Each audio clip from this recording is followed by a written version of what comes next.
4 to 7 degrees. And now you're up to date on News Talk. The Newsround on Off the Ball. With Gillette. Put your best face forward with our new and improved razors. This is News Talk. Hello there, you're very welcome along. So the return of Karim Benzema to the French squad ahead of Euro 2020 is the big story in Philippe Auclair's world right now. This after a 6-year exodus and a criminal court case to come later on this year. We'll get the inside story from Philippe and the reaction over in France to the story. Liverpool, meanwhile, cannot afford any kind of slip-up tonight away to Burnley. We'll be across all 6 Premier League games this evening. On Wednesday Night Rugby, we have Mike Pendergast with us, former Munster player, now carving out a very good career over in France. He's at Racing at the moment. Plus, Lawrence Donegan, this hour, previews Rory McIlroy's chances at the second major of the season. 53106, the text number. We are at Off the Ball on Twitter. Richie McCormack along for the Newsround. Hello. Hey, Joe. And Neil Treacy, hello to you. Hi guys, how are you? Very well. I know you were looking into getting Mike Pendergast on the show and looking forward to chatting to him after 8 o'clock. He is building very impressive CV now. Played for Munster 01 to 06. Scrum half, Mike Pendergast. Obviously, Peter Stringer, pesky Peter Stringer, was in the way for Mike Pendergast for a few years. And he retired. He was director of rugby, I think, at Young Munster. And then was looking around for a big break, really. And Bernard Jackman brought him into Grenoble. He was there for 4 years. He's been at Stade Francais as well. And as of 2019, backs coach with Racing 92. A fun set of backs to coach, I would think, Neil. Yeah, I'm interested to see what his take is on that, other than, what is it like coaching the likes of Finn Russell, Juan Imhoff, Veremi Vakatawa, Teddy Thoma. I presume he's doing a lot more than just walking out onto the pitch and rolling the balls out there in front of him and say, go on, lads, away you go. But he has had a really interesting journey from going from AIL. I've heard him speak in the past about how when he finished up there, he was desperate for anything and essentially opened the contacts book he had for everyone around the world and eventually got lucky. He said he didn't know Bernard Jackman too well at the time when they went to Grenoble together, and they've obviously formed a great partnership down the years and a great friendship as well. And the other curious part is he's one of a growing number of Irish coaches that seem to be performing very, very well outside of the Irish system. I'm curious to know, is he happy to stay out of the Irish bubble for a long time? Because obviously there are only 4 provinces and one head coach job in Ireland to be involved with. There are 5 professional teams. And, if you come back a little bit too early and you make a mess of it, are you kind of blacklisted for the guts of 10 years before you can have another job in Ireland? So are they looking to stay out and get all that experience for as long as possible? Or is there a frustration that the opportunities aren't there for Irish coaches in Ireland? Yeah, definitely put that to him. I know he had to work very hard to get that first break. I think Paul O'Connell and Alan Quinlan might have helped make some introductions and got him going at Grenoble, but it's going really well now. So looking forward to having him on the show after 8 o'clock. Obviously, there's an all-French Champions Cup final this weekend with a Munster twist, so he'll be well placed to give us some thoughts on that as well. Barry in touch early doors to say, for France, must be nice to have the luxury of leaving a player like Benzema out of your team for 6 years and to win the World Cup in the midst of it as well. To paraphrase Trump, an Irish player of his standard could shoot someone on Fifth Avenue and he'd still start every game, says Barry. Yeah, I know. I mean, you think they've Griezmann, they've Mbappe, they've probably about 5 other players I'm not even thinking of. It seems They've Giroud, Joe. that Olivier Giroud's gone on to be the second highest goal scorer in France's history in the absence of Karim Benzema. So it's not as if to quote he's Benzema been missed. To quote Benzema on that point, Olivier Giroud is go-karting and I'm Formula 1. That is a quote from Benzema on the situation. Obviously, I mean, with Benzema, I think we're all pretty familiar with the situation. Or it's dragged on a long time. He is going to face trial later this year, and he's been out of the squad since 2015. In effect, the charge is, which he denies, that he was acting almost as an intermediary for a bunch of guys trying to blackmail his teammate Matthew Valbuena, that there was an intimate tape, shall we say, on a camera phone. And Benzema was approached and he went to Valbuena and said, look, let's deal directly here with the blackmailers. And instead Valbuena went to the police. And so I think 4 other people will also stand trial in the case. Benzema denies any wrongdoing. When the trial was finally announced, he went on Instagram and said, yes, finally, let's go, let the masquerade end forever. So he's looking forward to the trial in his own words. Philippe's on later. The word seems to be that, Richie, a bit of pressure was put on Didier Deschamps as well from the French FA, but certainly a bit of pragmatism too. I guess they could use Benzema. Yeah, I think because there's people in charge of the French Football Federation who have been quite critical of Benzema as well. So, like, this situation is actually remarkable because the slings and arrows that have been thrown backwards and forwards over the course of the last 5.5 years have been remarkable. To think that they've worked their way back with a criminal trial still pending to allow Benzema back into the squad, as talented and all as he is. Like, he accused Deschamps of pandering to the racist element in France when he left him out of the squad for Euro 2016.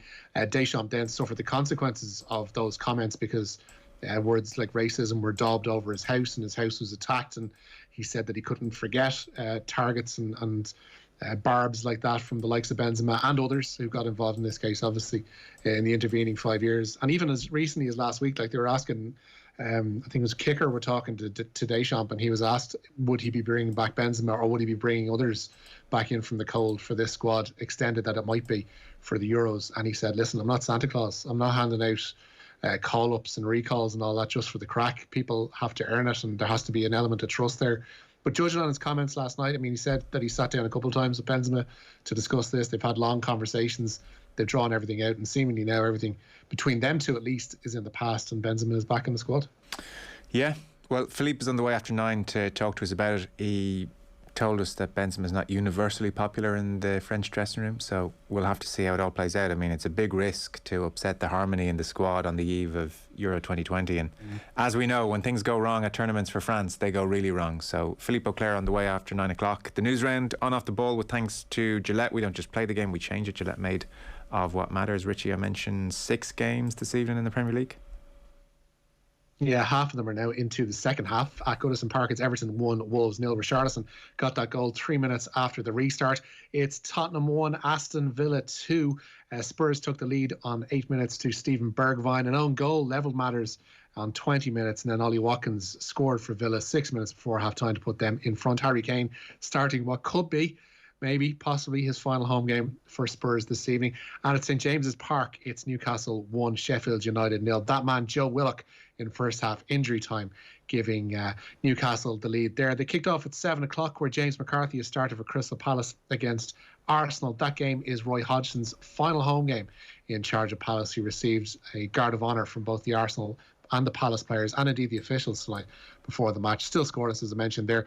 Sticking on the Palace theme, and their midfielder Eberechi Eze has suffered a severe Achilles injury that could be forcing him out of football until for the rest of the calendar year. The incident happened in training. Of course, after Leicester's defeat to Chelsea last night, Liverpool have the chance to climb back into the top 4. For the first time since February, Jurgen Klopp's side are away to Burnley from 8:15. Team news for that one landing in about 4 minutes' time. At the same time, West Brom play host to West Ham. Yeah, should be interesting. No room for our Liverpool, to state the obvious, Neil. No, it certainly isn't. And by God, they've somehow landed in this position where they have a good chance of getting into the Champions League now. How many times since probably the end of January have we said, oh, that's the top 4 finally done for Liverpool. They're finally out of it. And I don't know. I'm a firm believer of romance in sport, and it would just be bizarre if after everything that happened with Alisson last Sunday that Liverpool were to miss out on getting into the Champions League after all that. Would we look back in time and look at that goal a little bit differently if they were to end up in the Europa League? Well, yeah, it was all for nothing. Yeah, I guess. Yeah, we would. So we'll see how they go. I mean, as we've seen all season, it is not beyond them to mess a game like this up, and a lot of pressure. It'll do funny things. Kick off 8:15, as Richie says. Not great news for the Wexford hurlers. Yeah, 2 members of the Wexford hurling panel tested positive for COVID-19. County Chairman Micheál Martin has confirmed the news ahead of their clash with Kilkenny on Sunday. Meanwhile, the Wexford camogie and the ladies football panels have each confirmed 1 case of COVID-19 in their squads. The camogie player didn't play last weekend's league game with Kilkenny, and no other players are deemed close contacts. Tonight's ladies football training has been cancelled, but they're confident Sunday's league game with Clare will go ahead. And speaking to South East Radio today, Wexford Chairman Martin said this Sunday's game at Nolan Park also remains on. Obviously, we have to work through all the procedures and liaise with relevant. But I think the important thing is, from talking to Fergal McGill, who's the Director of Games and oversees this area in Croke Park, is that this is going to be the new normal. This is probably something that we're going to have to get used to throughout the summer. That, as I say, COVID hasn't gone away, and I'd reiterate that. Listen, I'm comfortable in the knowledge I have at the moment that for example, that it didn't originate within our senior hurling panel, that it originated outside the senior hurling panel, and that wasn't the point of any spread, for example. Well, hopefully it hasn't spread within the panel, I guess, is the point. It will be a feature, I presume, in the next couple of weeks anyway, Neil, and a little bit into the summer. Yeah, it certainly will. And, I suppose at the very least it shouldn't be as worrying as it was last November and December when it was happening and we had teams having to pull out a championship because of it. I think we're at a stage now where it's a little bit more manageable. And look, I suppose there obviously is the responsibility on players when they're back in training. We had it ourselves the same last week, going back rugby training for the first time in months, and it's split up into the pods of 15, non-contact. It's sanitising the hands on the way in, on the way out, no changing rooms. So there is a lot of management to do. It's not going to be the first case that we're going to have or the last case we're going to have over the summer. And look, once it didn't originate in the camp itself and they're able to do the contract tracing, hopefully the games will be able to go ahead this week. Yeah. As an aside, by the way, you're a Limerick man, you can settle this for me. So Mike Pendergast on the way, and he started his coaching career, I guess, as director of rugby at Young Munster. So everywhere I go, it's Young Munster, Young Munster, Young Munster. And yet anytime I listen to Mike Pendergast talk about it, or even Paul O'Connell, it's always Young Munsters. This plural put on the Young Munster thing. What is this? Probably just the way you speak about them. The true Young Munster or Young Munsters people would just simply call them the Cookies. Yeah, no, I saw the Cookies nickname. That's the nickname. Would you call them Young Munsters or Young Munster? It's not something I've ever really thought about. Okay. It was all I was thinking about on the drive in. I was actually going to ring you at one point and say, am I saying he was director of rugby at Young Munsters or Young Munster? Because it seems Young Munster is the official wording, but anytime I listen to him or O'Connell talk about it, it's always Munsters. What you should have done was trick me and just kind of ask me a question where I would refer to the club at some point. Yeah. And whichever one naturally came out, that would be the one I'm most used to saying. But I think now I'm kind of conscious of, if I say Young Munsters, is that the way I'd normally say it? If I say Young Munster, is that the right way? Limerick 53106, please settle this for me before Mike Pendergast is on. I need to know, what am I saying here, Munsters or Munster? James Collins on the move, Richie? He is, yeah. He's joined Cardiff City on a free transfer from Luton Town. Collins was top scorer in 3 of his 4 seasons at Kenilworth Road, helping them rise from League 2 up to their current position in the Championship. It was Cardiff boss Mick McCarthy that gave the striker his Ireland debut in 2019, and Collins has been speaking about his move with Cardiff TV. I'm absolutely delighted. It's been a long couple of weeks trying to get it done, but to be here today and sign for this great club, it's a real honour, and I can't wait to get going. And with a manager you know well from the international stage, how much of a role did that play in the move? Yeah, a massive part. It was a massive factor. Ever since I knew the gaffer was interested in me, I wanted to come and play for him. He gave me my Ireland debut, and I love working under him, and it was definitely a big factor signing for Cardiff. So a couple of friendlies for Ireland as well confirmed over the summer, Rich. Yeah, before we get to that, we've got team news from Anfield. Alisson starting in goal for Liverpool tonight. Back 4 of Trent Alexander-Arnold, Nat Phillips, Reece Williams and Andy Robertson. In midfield then we've got Fabinho, Jorginho Wijnaldum and Thiago, with Sadio Mane starting up front alongside Mo Salah and Roberto Firmino. As I say, an 8:15 kick-off to that one. The Republic of Ireland's friendly matches against Andorra and Hungary have been confirmed. The dates for them as well. Stephen Kenny's side are going to hold a training camp in Girona from May 28th. They then face Andorra on Thursday, June 3rd in Barcelona, that at the small Johan Cruyff Arena, before travelling to Budapest to meet Hungary on Tuesday, June the 8th.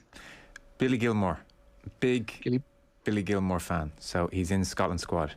Yeah, he's one of 3 uncapped players named in the Scotland squad for Euro 2020. Celtic midfielder David Turnbull and the Rangers defender Nathan Patterson join Gilmore in Steve Clarke's squad of 26. Scotland begin their Group D campaign against the Czech Republic on June 14th at Hampden Park. No room for Lee Griffiths in the squad today. Also, Ollie McBurney misses out through injury.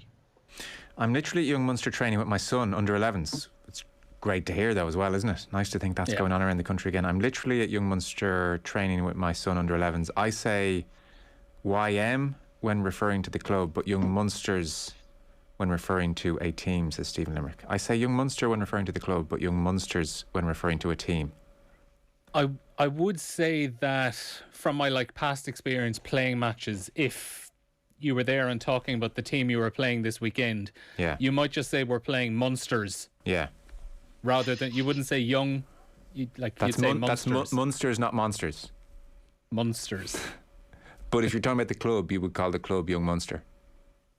No, as in, if I was playing with Old Crescent, my old club back at home in Limerick, and we had a match that coming weekend against Young Munster, we would probably just say we're playing Munsters. Yeah, okay. But I heard Mike Pendergast calling them Young Munsters the whole time.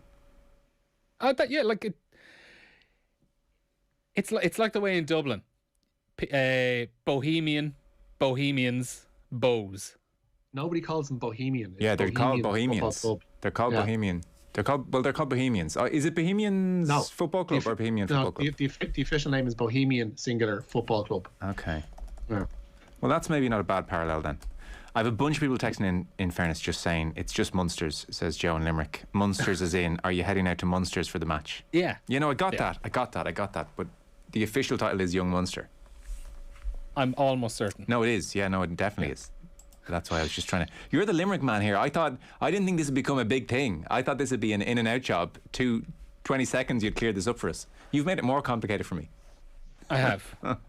But I brought you the local knowledge. Yeah, okay. We don't need to know the exact name of the club. No, look, I've decided now. When Mike Prendergast is on, I'm going to say you were director of rugby at Munsters, and I feel that'll be cookies. Safe territory. The cookies, yeah, the cookies. Why the cookies? Where's the cookies come from? Just the colours. What are the colours? Yellow and kind of navy, aren't they? No, yellow and black. Yellow and black. So essentially like a cookie. What kind of cookie looks like that? What cookie is that? It's like the bumblebees. What kind of cookies are you eating? Ones that have a lot of chocolate in them. Oh man, the plot thickens. Weird club, weird people down there in Limerick. Yeah. So meanwhile, John Kiley's apology has been accepted by Galway. Yeah, Galway chairman Pat Kearney has welcomed the apology from John Kiley. The Limerick manager retracted comments he made on Sunday, which claimed some of Galway's players indulged in simulation during their league game. Kearney has accepted Kiley's apology and says the matter is at an end. Mona McSherry finished 7th in the final of the 100-metre breaststroke at the European Aquatics Championships this evening. The Sligo swimmer posted a time of 1 minute 6.58 seconds. Meanwhile, in the past few minutes, the Irish relay team have finished 5th in the 4x200 freestyle relay. Jack McMillan, Jordan Sloan, Finn McGeever and Jerry Quinn posting a time of 7 minutes 12 seconds dead. They are edging ever closer towards Olympic qualification. They will find out next month if that will be enough to guide them towards Tokyo as a team. Dan Martin's Giro d'Italia hopes suffered a huge blow on today's 11th stage.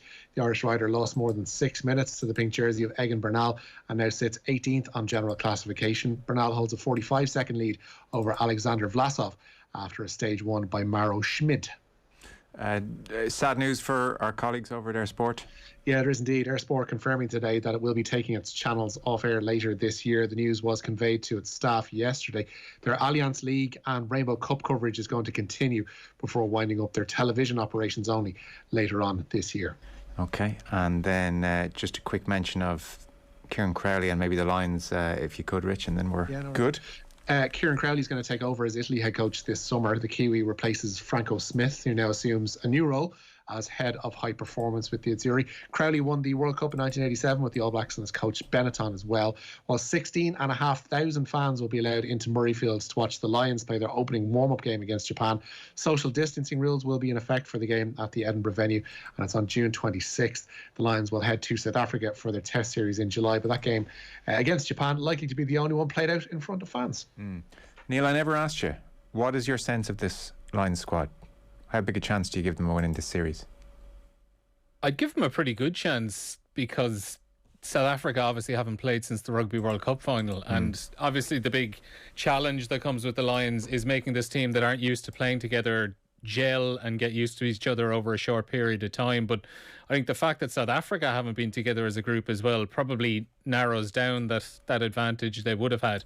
Obviously they're the world champions as well, and they will know they will know the game that they're likely to be playing. But at the same time, it is tough for a national team to come together after that long of an absence with games. So I'd give them a great chance. The squad, I suppose, as has been spoken about, is strange to get a hold of because, particularly if you look like the back row and the centres, the back row, there are so many great ball carrying options, particularly with the number 8s like Sam Simmons, Jack Conan and Talupe Faletau, like all really, really good ball carriers, but very, very different types of ball carriers. Like there's a lot of variety in there in terms of the style they could play. But if you look at the centres, for example, it's very much defence looks to be the priority, big strong men as opposed to creativity. I think all in all, it's a solid enough squad. And solid is the word I hear a lot of people kind of say, if not quite spectacular. Yeah, certainly. But I would absolutely give them a very good chance, I think, of beating South Africa. Okay, very good. Fellas, we're out of time. Neil, thank you. Thank you. Richie, pleasure, thanks. Cheers. Just before we get over to Lawrence Donegan, our OTB Uefa Champions League final preview show in partnership with Pepsi Max takes place next Thursday, May 27th. Sean Wright-Phillips will be on. Teddy Sheringham will be on. He knows a thing or two about Champions League finals. And Denise O'Sullivan will be on as well, Republic of Ireland International. The only way to see the full show is to be registered for the night. Get your tickets on otbsports.com/events. Pepsi Max, maximum taste, no sugar, hashtag for the love of it. We'll take a short break. After 8 o'clock, Mike Pendergast on Wednesday Night Rugby. Philippe Auclair is on the football show. And next up, Lawrence Donegan on Rory McIlroy's bid to win the US PGA. The News Round on Off the Ball. With Gillette, we don't just play the game, we change it. Gillette, made of what matters. Any news? No. You? No. Nothing exciting. Do much on the weekend, or? Nah. Yourself? Oh, we... well, what did we do? Need something new to talk about? Like Energia's great deals. Come direct to Energia for the best savings on your home